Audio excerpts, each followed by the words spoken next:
ორი მჯავრდებული პენიტენციური დაწესებულებიდან უკვე გადმოიყვანეს საქალაქო სასამართლოში. ამ წუთებში იწყებს მსჯელობას მოსამართლე ლელა მარიდაშვილი 8 პირიან საქმეზე, რომელიც არის ერთ-ერთი ეპიზოდი ქურდული სამყაროს წევრობის ბრალდებით დაკავებულ პირთა საქმეზე. ეს არის ბოლოს ხდომა.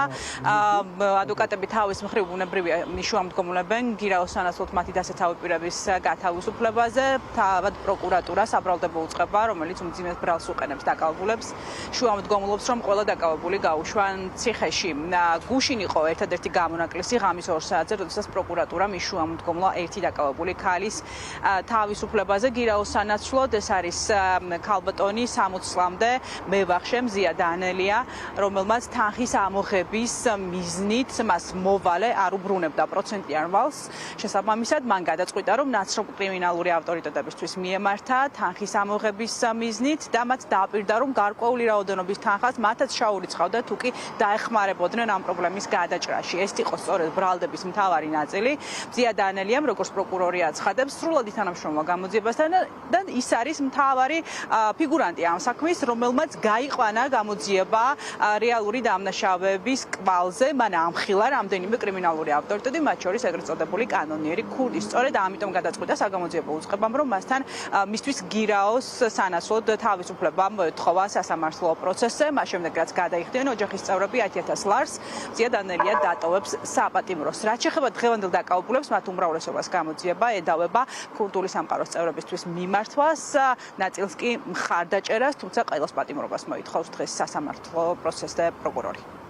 33 პირიდან ერთ-ერთ პირს ქალბატონს აკვეთი ღონისძიების სახით შეეფარდა გირაო 10,000 ლარის ოდენობით. ბრალდების მხარემ აღნიშნული გადაწყვეტილება მიიღო იმ მოტივით, რომ მან ითანამშრომა გამოძიებასთან და დანაშაულში ამხილა ორი პიროვნება. ორი ქურდული სამყაროს წევრი. ქალბატონს ჰქონდა ფული გასესხებული სხვა პიროვნებასთან, როგორც ეს კრებს გამონაწერში იკვეთება და აღნიშნული თანხის დაბრუნების მიზნით მიმართა ორ ქურდული სამყაროს წევრს. მოცემულ სამართ საქმეზე მტკიცებულებები ეფუძნება ფარული საგამოძიებო მოქმედების შედეგად მოპოვებულ მასალას.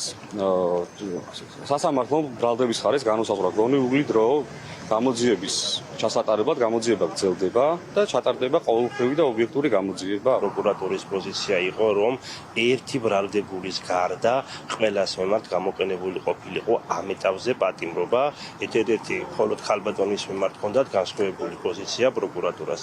მათი დასაბუთება იყო ის, რომ მიაჩნდათ ძირითადი არგუმენტაციის თანახმად ის 7-თვიანი ინტენსიური გამოძიების მიუხედავად ამ ეტაპზე სრულყოფილად არ არის მტკიცებულებები მოპოვებული და ფიქრობენ, რომ შესაძლოა მტკიცებულებების მოპოვებას საფრთხე შეუქმნას ბრალდებულების თავისუფლებაზე ყოფნამ. 7-თვიანი მუდმივის ფარული საგამოძიებო მოქმედებების შედეგად თუ ვერ მოიპოვეს მტკიცებულებები, მაშინ გამოდის, რომ ბრალდების მხარეს ამ ეტაპზე არ აქვს მეტი მოსაპოვებელი მტკიცებულებები, მაგრამ მიუხედავად ამისა, სასამართლომ ჩათვალა, რომ შესაძლოა მერვე ან მეცხრე თვე ამ საქმეზე იქნეს მტკიცებულებები მოპოვებული. გაიხარეთ თქვენც.